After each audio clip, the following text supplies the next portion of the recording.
All right, so today we're going to dive into IMX and take a little bit more of a deep dive and really kind of an analysis of what's happening with the IMX platform and a little bit around Web3. So we'll dive in deep. My name is Paul Barrow. Welcome back into Metaverse Insider. Joining me today is Robbie Ferguson, who is, of course, co-founder and president at Immutable. Everybody knows Robbie. And, of course, Mr. Kyle Willson. Great to have you guys back in.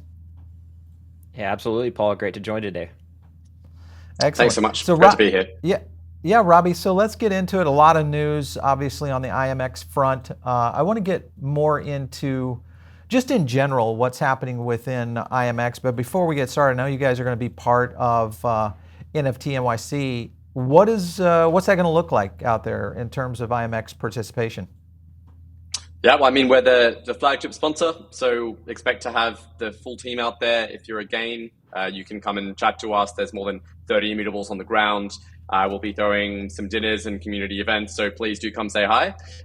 It should be really exciting. I think NFT.NYC last year was an incredible event, so we're really excited to sort of bring more of a presence to the US.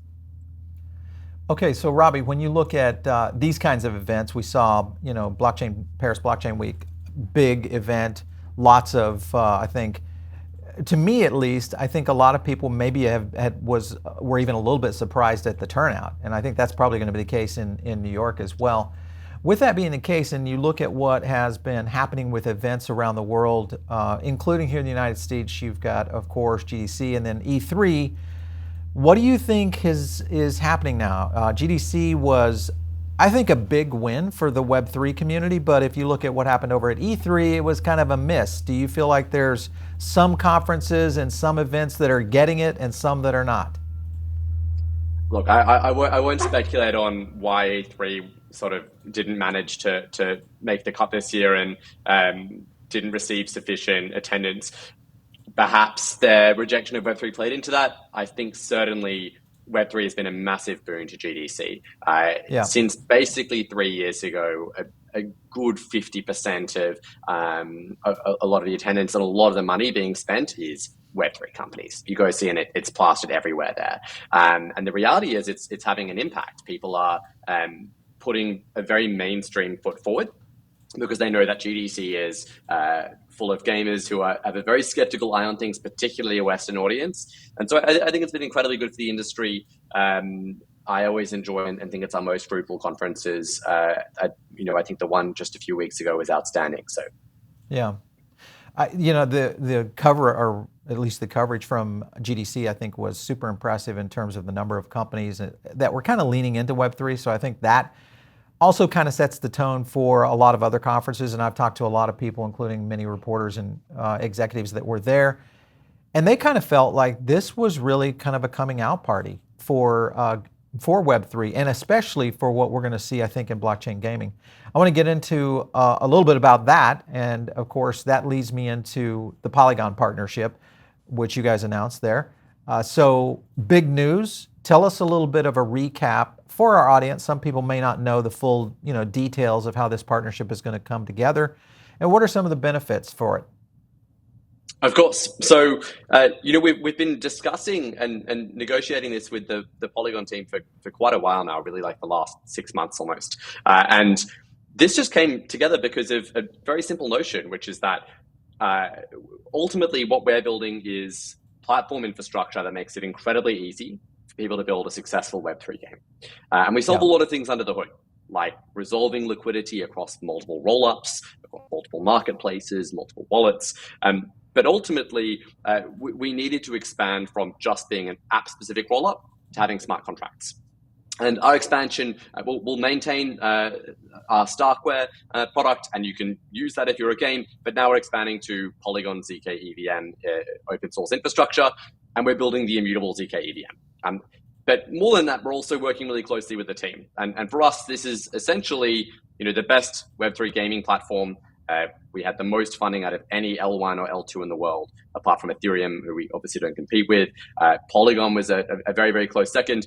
And together, we essentially have the best blockchain protocol with the best Web3 gaming platform to make the new default for Web3 games as a home. And so our goal is, it's time for the industry to stop competing so much internally and having so much inefficiency, and for us to focus on who the true competitors are, which is the giant incumbent game studios who are ultimately not delivering players the digital property rights and value that we think they deserve, and that we want to shift the industry norms to expect over the next 5 years. You know, when I heard the partnership, I felt like it kind of expected to a certain extent. I was looking maybe for even some bigger news, but more importantly, you just mentioned something there I think that really matters, and that is for this industry, the gaming industry, so especially if you look at blockchain and kind of the evolution of what we might see in decentralized gaming overall. I think we're going to need a lot of these kinds of big blockbuster partnerships to help break down and or at least convince the incumbents in gaming that this is a real deal and that the future of where all of this is going is really going to be needed. So you guys, good to see you guys as one of the first ones out there in the camp. Well, I know Kyle's got a lineup of this here. Is just to make it easier for game developers, right? So I think Sure. we had 15 game developers that week who said, I was originally choosing between Immutable and Polygon. Now we don't have to choose. And that's exactly the point. You know, stop taking all this decision fatigue and complex decisions around what blockchain do I build on, what platform do I use. Make it incredibly simple to say, hey, here's best-in-class, vertically integrated solution. Go focus on your game. But I mean, there are some benefits there. I mean, with competition. Competition often breeds better scale, it breeds more innovation. It does a lot of things in many cases to help kind of foster growth of an industry overall. I mean, I get that, you know, some of the top ones are starting to coalesce together, which we see that in all industry, but it also starts to centralize where most of this stuff is going to be happening. And again, maybe that happens in Web3 gaming as well, much like what it's happened really at the top tier Web2 games that are out there. Kyle, I know you have a lineup of questions. Let's cut into some of those. For sure. Yeah. Hey, Robbie. It's good to talk to you today. And, you know, seeing you guys partner with quite a few games, studios. I have even seen recently with Bazooka Tango, Bitfry Game Studios, Studio 369. What are some of the, you know, first party games we're seeing on Immutable that you guys have onboarded on, you know, Immutable Game Studio, and how many first party games could we expect coming this year and moving into next year? Yeah, absolutely. So I think that the studio strategy of Immutable Studios is really exciting. We just brought on Justin Hulog and Jennifer Poulsen, who ran Riot Games Asia and head of publishing for Riot Games Asia, respectively, and they're sort of heading up a lot of these initiatives. And so those three titles, I think we're incredibly excited about, particularly because they're going to be going to market very, very quickly. And even Guild of Guardians, we've been able to essentially cement Q4 release. We have a lot of mobile emphasis right now, a lot of focus on acquiring many players as possible. You have people like the co-founders of Vainglory, who brought that to quite literally, I think, 70 million monthly active users now working on these games. So we're extremely excited about the potential. And of course, all of the IP we develop for these games and the work that we put into, for instance, Web3 game design, economy design, tokenomics, and marketing and community management, we get to use to service all of the games on the platform side, where we now have over 150 funded high-quality games. This is not counting the sort of long tail of game developers who desperately want really simple playbooks to use. So some of the ones we're excited there, obviously Illuvium, who's done now nearly $100 million in sales. I mean, that is like, you know, top 20 game worldwide, if you look at those sales, and that's just from 2 very minor sales they've done. You have InView, which has, I think, 7 million monthly active players, and they're essentially migrating all of their internal economies over to be immutable economies with real NFTs and real ownership for players. So that will overnight become the most played Web3 game by probably an order of magnitude. We're really excited about experiments like this. So it's essentially been an insane ride since the start of last year, where we had, I think, 5 games building on the platform to where we are now. We've had to run very fast, but we're really excited for these to come out the end of this year and into next year. It's definitely the inflection point for Web3 gaming. Yeah, absolutely. It's been definitely interesting to watch you guys grow on board games, and some of these games, seeing them come online, you know, release their alphas and their betas and things like that. So definitely an exciting time. And as Paul mentioned, like the competition, it's the space as a whole growing and very exciting to see. But as you mentioned with NFTs, you know, are we at the market bottom the NFT market right now, especially as we're watching, marketplaces like Blur, for example, kind of have a trading spike in the entire NFT market as a whole. Do you think this is kind of the reason why we're seeing the increase in trading volume, or are we at the bottom here? And kind of like, what's your thoughts on the NFT marketplace situation and volume as a whole? It's a great question. So let's talk about trading volume. And actually, our sort of active traders is massively up. I think it's nearly doubled since halfway through last year. So throughout the bear. And that's because more games are launching. So we have no interest in sort of speculative demand or volume. Ultimately, what we care about is how do we maximize the number of games with real players trading assets because they want to use them or buy them for everyday reasons. And so, Cross the Ages has just entered beta with a closed beta with literally already 30,000 monthly active players. You have games like Imbu with millions of players, Aglet with, I think, half or 1 million monthly actives right now. So as these games integrate, we start to see those volumes increase. And the reason we were bullish about Web3 gaming since day one is ultimately speculative volume for things like PFPs and apes and punks is fine. I think it's a really cool use case of NFTs, but one hit game is going to dwarf the rest of this volume combined, because the sheer amount of real utility spend on in-game items is insane. It's nearly $200 billion US per year that's spent on literally the cosmetics in John Wick, the coins in Candy Crush. And converting that to tradable assets is going to probably see hundreds of billions, and potentially with secondary financial markets and derivatives, trillions of dollars per year. Now, the second thing you brought up is this marketplace wars. And I think that's crucial, because the single biggest threat to mainstream adoption of Web3 gaming right now is royalties not being available or enforceable. Because that is the beautiful new model we can do is people can focus on maximizing secondary market volume, which is an aligned incentive with the end user, and instead take their clips on secondary market trades. We can care about this deeply. So if you use Immutable, you have enforceable protocol royalties, no matter what marketplace you trade on.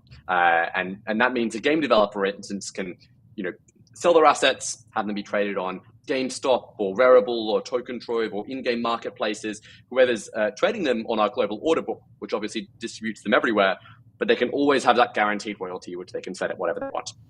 That's incredibly important. Ultimately, I think these short-term wars will resolve, and we'll see the best platforms and user experiences win.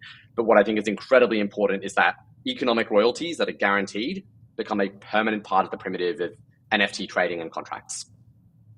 Yeah, absolutely. So just kind of coming off the back of that, when you're talking about games and all these millions of players and the onboarding of really gamers as a whole, and these trading volumes possibly upticking with all these games coming online, how do you guys plan to onboard gamers in a much easier way? I've seen, the IMX Passport, for example. The current IMX wallet, maybe a little bit more difficult for the mainstream user to use, but IMX Passport, could you go into detail about that and your plans for IMX Passport and how that's going to help onboard some of these gamers into the space? Of course. So obviously we work with all wallets. We're very happy to use all wallets. We wanted to make sure we offered an incredibly useful default as well for any games using our platform, and that is Passport. And the revolutionary thing about Passport is it's completely self-custodial. Security and prioritizing users' assets is at the core of what we've done since 2017. We've never once violated that principle. That's why we never built with sidechains as a scaling solution. It's why we never sort of opted for building a new L1, because we knew that Ethereum was the safest and also most used platform to be used. And I think the $4.2 billion in bridge hacks of lost consumer funds over the last 2 years is a very strong proof point to those decisions. It also has trade-offs, which is it's incredibly hard to onboard users. And I think Passport is the first time we've truly been able to resolve these without a massive trade-off. So you completely own your own assets self-custodially, but you can also sign on with email. And there's no need for people to know what a seed word is. And I think ultimately the only way this industry goes mainstream is if I'm a gamer and I can play a mobile game, download it like normal, start to earn real value and trade real value without ever knowing what an NFT is under the hood. And of course, if you're a power user, you can say, yeah, I want to take my $100,000 piece of land out to my ledger and store it. And I think that's awesome. There are whales who already spend that money in mobile games and Web2 games, but they get $0 for it. So I'm all for empowering these people to actually get value for what they're spending.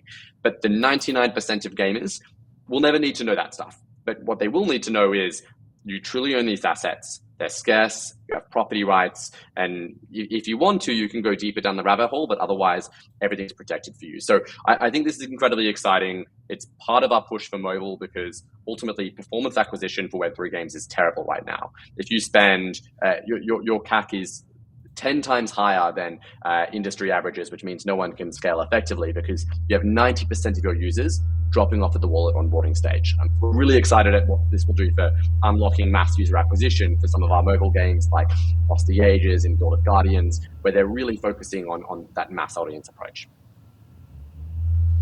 Yeah. Go ahead, Paul, if you want to take it away.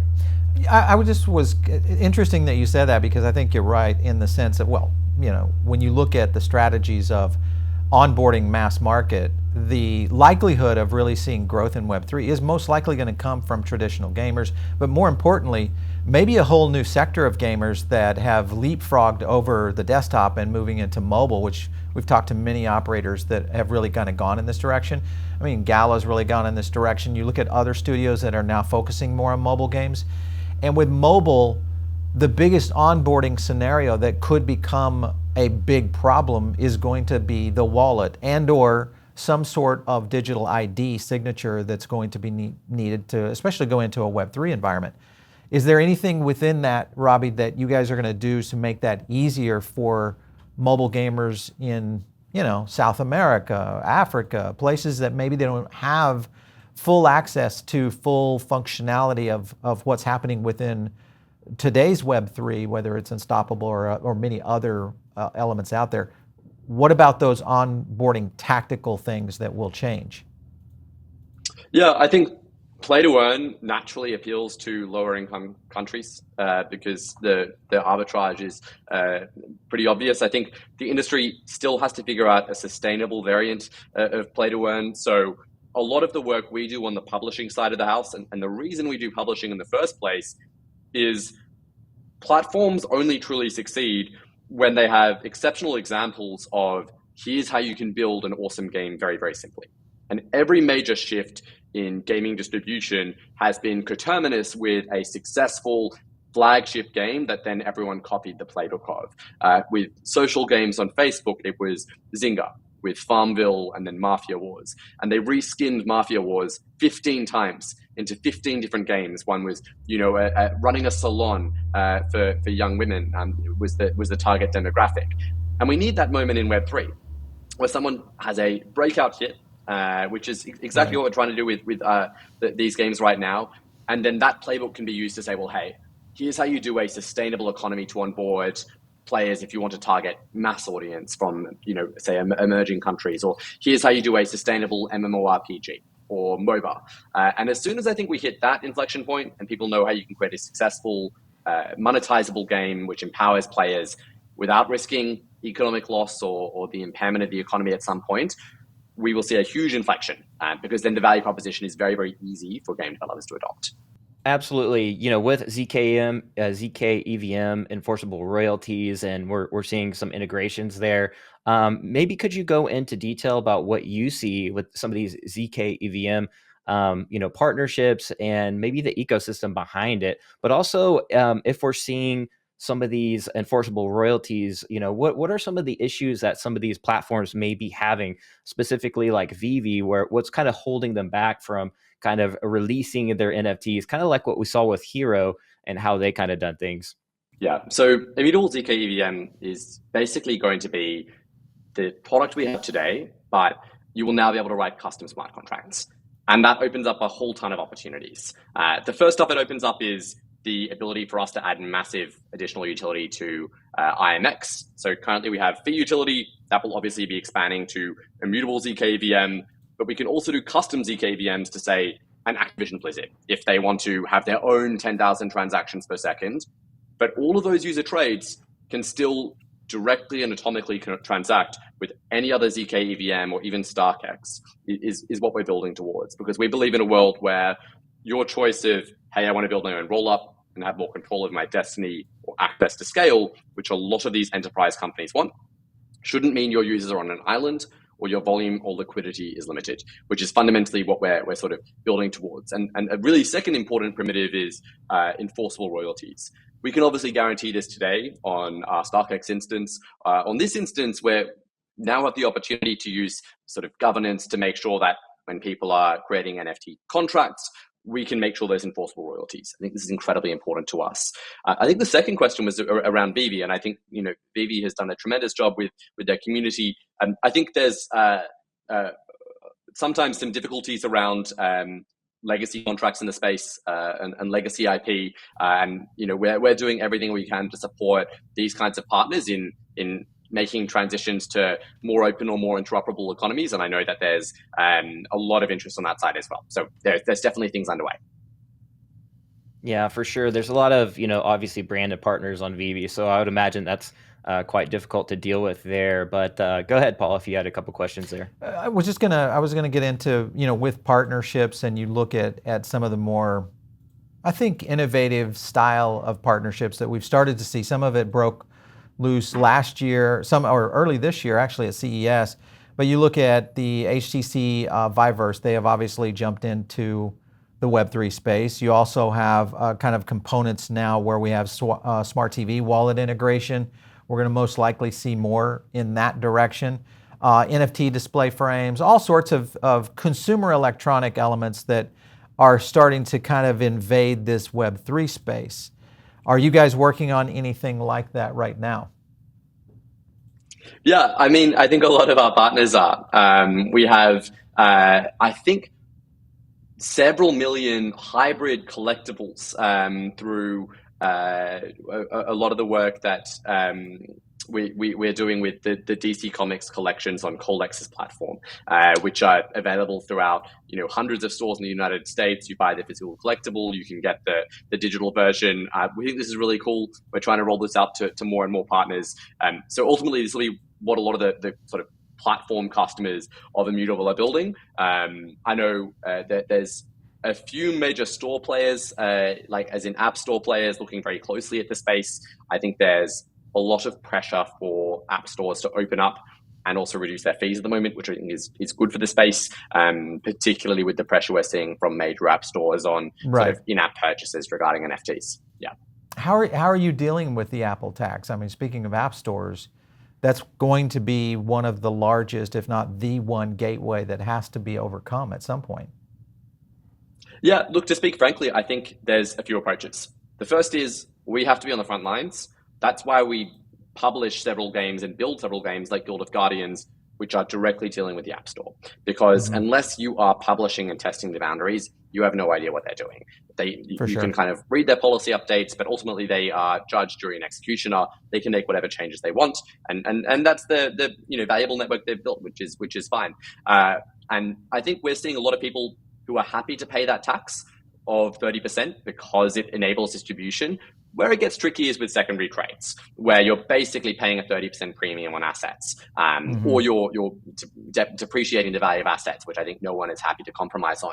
The three interesting trends we're seeing is Genshin Impact, which is one of the highest revenue games in the world. If they onboard a player through desktop and that player purchases through desktop, they actually lock in-app purchases on mobile away. They don't allow them to buy because they know they've already acquired that customer through desktop channels and they're already monetized through desktop channels. So that's a really interesting approach that we're seeing.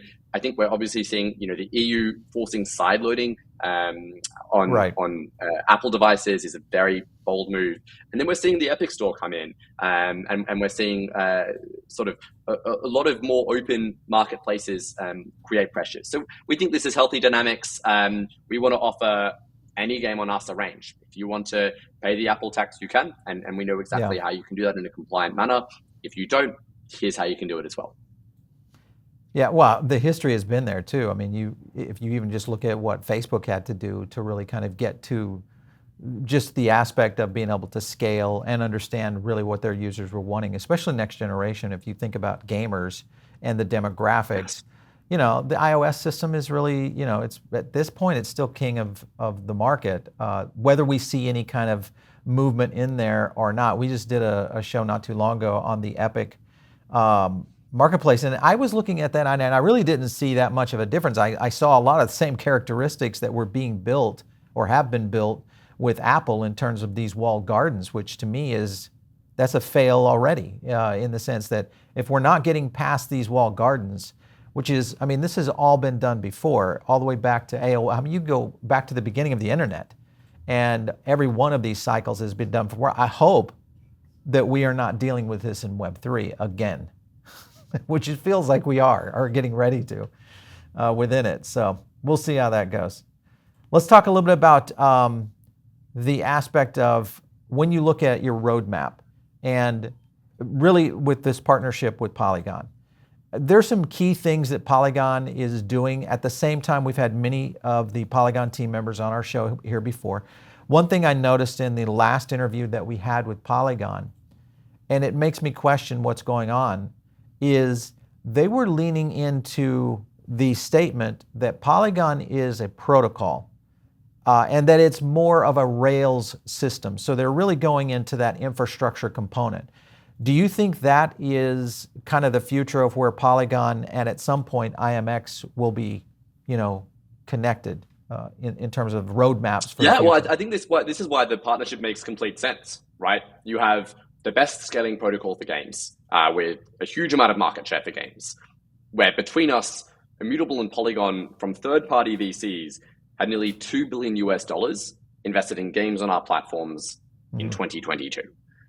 For context, I think that was over 40% of Web3 gaming investment and a fifth of games investment for that, all games, not just Web3 that year. So huge amount of sort of positioning and focus on how do we onboard games.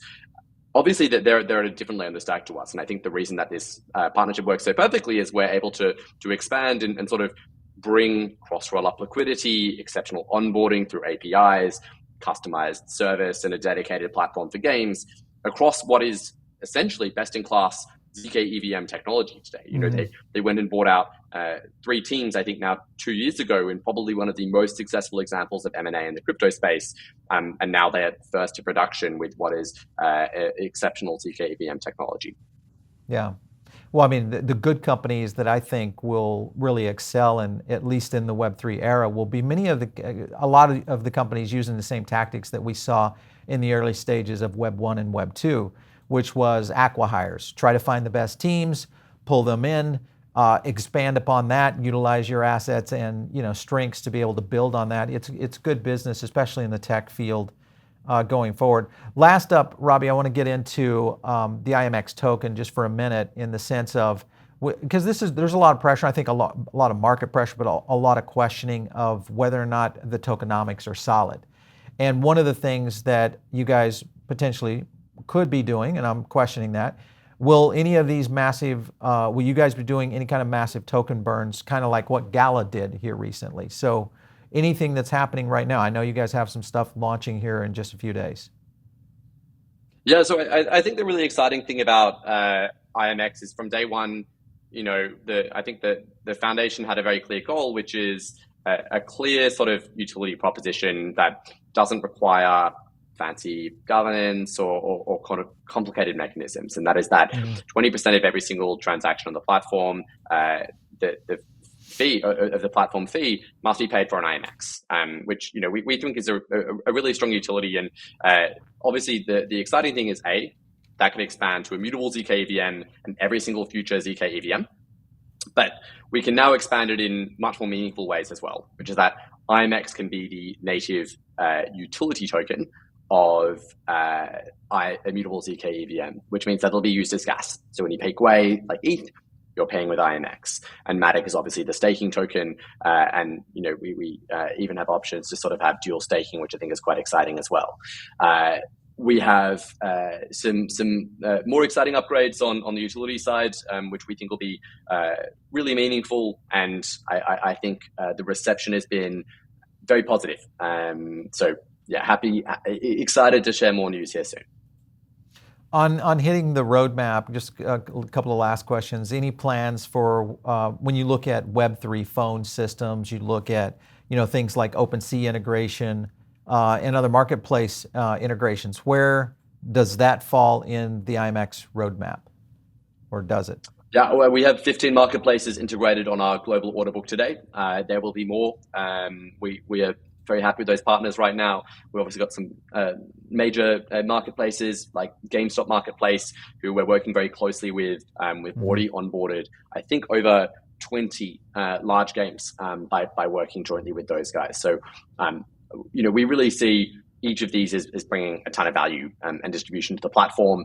There'll be a lot more in the future, I'm sure, as well. Well, you mentioned GameStop. I mean, that's kind of an uphill battle. You're dealing with legacy gamers here. This is it's not a picnic.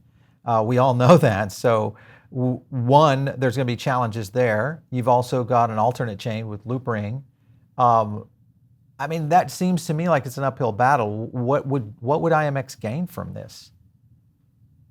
Well, I think the beautiful thing about GameStop is it has one of the largest digital communities on the planet today and one of the most evangelistic.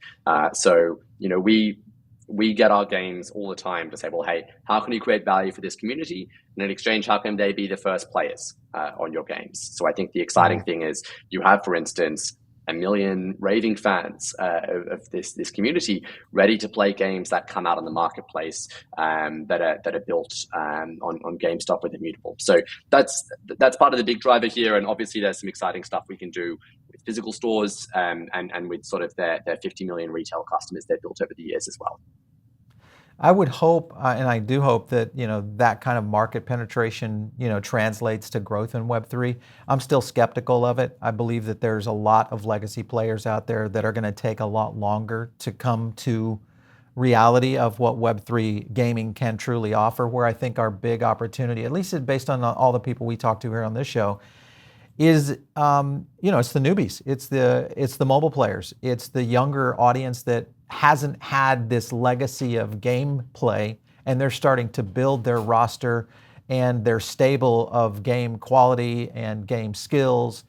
They're going to flip to Web3. So I think we will see a rise in both those areas. So I'm excited to see if the market can actually adapt to where we could be going. Because if it does, man, this is going to be so awesome, in terms of just growth and opportunity. A lot of innovation. And I think it has to be content driven. I completely agree. We have to make exceptional products or games which people want to play. And I think we will be able to appeal to everyone, but some audiences will be easier initially. Like if you look at Asia, there is no consumer backlash at Web3 gaming whatsoever. Exactly. It's a completely different world to Western gamers. So I think people very much live, especially in the crypto Twitter spheres, in a Western bubble often.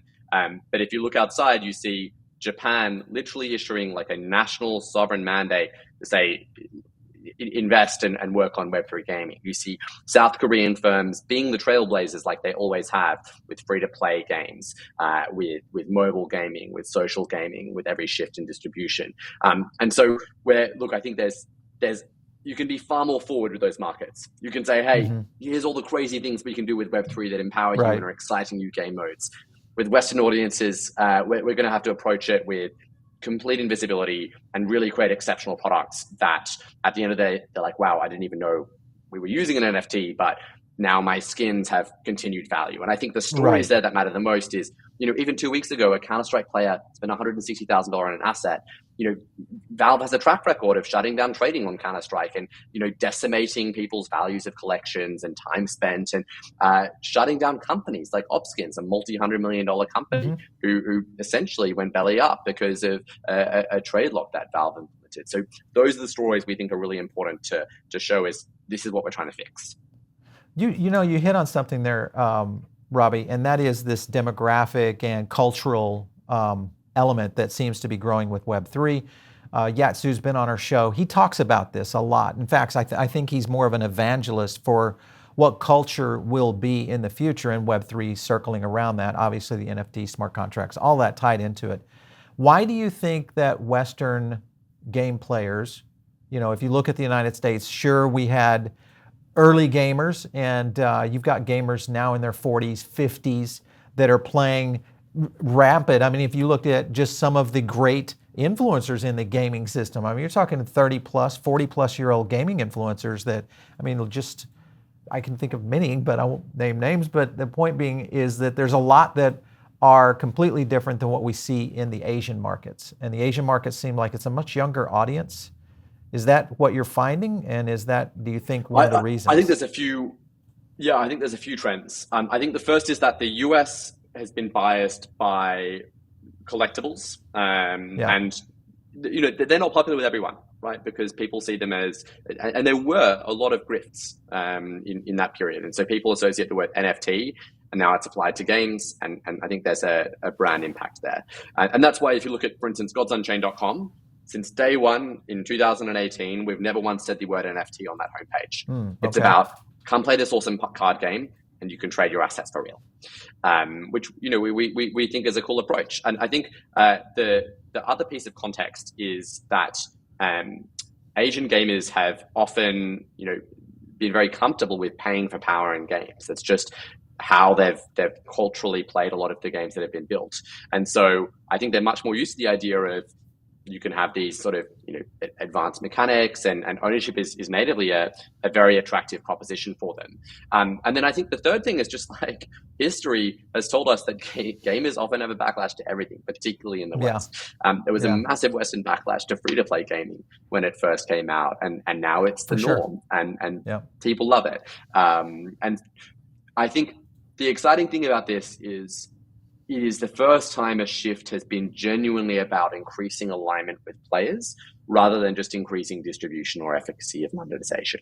And I think that is what we really have to sell and to focus on. Yeah, Robbie, I had a quick question for you. What's your prediction on how fast the West kind of adopts Web3 gaming? Could you kind of talk a little bit about that? And Epic Games, they mentioned NFTs are not necessary. I want to get your quick thoughts on those two things.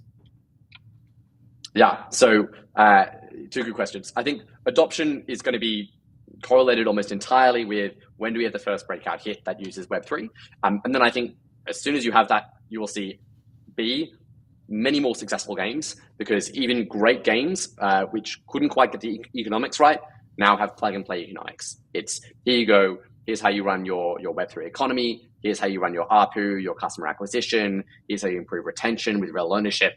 We'll see a spate of those. And I think probably within the next 10 years after this, you see a shift in the psychology of how gamers perceive digital assets. And the best anecdotal evidence I have here is Gods Unchained, which is obviously a trading card game where you can truly own your cards. And we have many other fantastic TCGs on our platform today, where we share our expertise from that game with, is my favorite comment from the community is, Hearthstone players who come and play Gods Unchained and then go back to playing Hearthstone and try it out, say they feel sick buying packs in that game because they're spending money on something they no longer can own. And I think as soon as you get people have that experience of, well, hey, it doesn't have to be entirely wasted money, that's a very powerful hook. And then I'm actually not familiar with the particular quote, so I'll maybe more speak to NFTs being necessary versus database-based marketplaces, which is every single database-based marketplace has had some form of collapse or other in history. And that's either been people have shifted the rules on end players. You see this through the example of Counter-Strike. One of my favorite examples is EVE Online, which is a fantastic game with massively enrolled audiences on hugely valuable ships and an incredible in-game economy. And people care so much about the changes they make to the server code that they literally send delegations of, I think, 12 or 20 players every year to the headquarters in order to validate the server changes that are being made to the economy. And of course, Hilmar and CCP have just announced that they're going to be using blockchain for this in the future, because they understand how important and valuable that can be for their audience. So I think it's all about just like, if you really look under the hood at where people have built these examples of marketplaces before, players consistently get screwed. And the ones that actually care about empowering them are the ones shifting to the blockchain and learning how they can make much better monetization out of it. Yeah, Yeah, and for just for sure. context for some of the viewers, it was the on the Fortnite Unreal Engine kind of side, more on the NFTs not being necessary than the Epic Games marketplace. But thanks for providing that insight, Robbie, and Paul, back to you. Yeah. Yeah. Hey, Robbie, this has been great. I love to get a chance to really kind of dive in a little deeper on these kinds of things. So we want to thank you so much for your time today. Good luck to you guys over at the IMX team. Appreciate you stopping in. No, thank you. It was a fantastic discussion. Yeah. Excellent. Cheers. All right, so you guys are maybe tuned in over on the podcast side of things here on Metaverse Insider. Thanks, we appreciate that. Actually, this show on the audio side has been actually exploding up the charts. So thanks again for all the subscribes there. But really, the best place to catch this show is on the visual graphics side, and the way you do that is come right over here to YouTube, search Paul Barron Network. You'll find us, and all you have to do, like a few videos, maybe subscribe if this is kind of your stuff. And best of all, you get a chance to join in on our thing we call the Diamond Circle. It's our own private member group. It's where we communicate. We do a lot of additional content. Kyle does a podcast in there. We do a lot of additional content within that. It all comes via email right into your inbox. Of course, if you guys want to reach me, it is out there on Twitter at Paul Barron. We'll catch you next time right here on Metaverse Insider.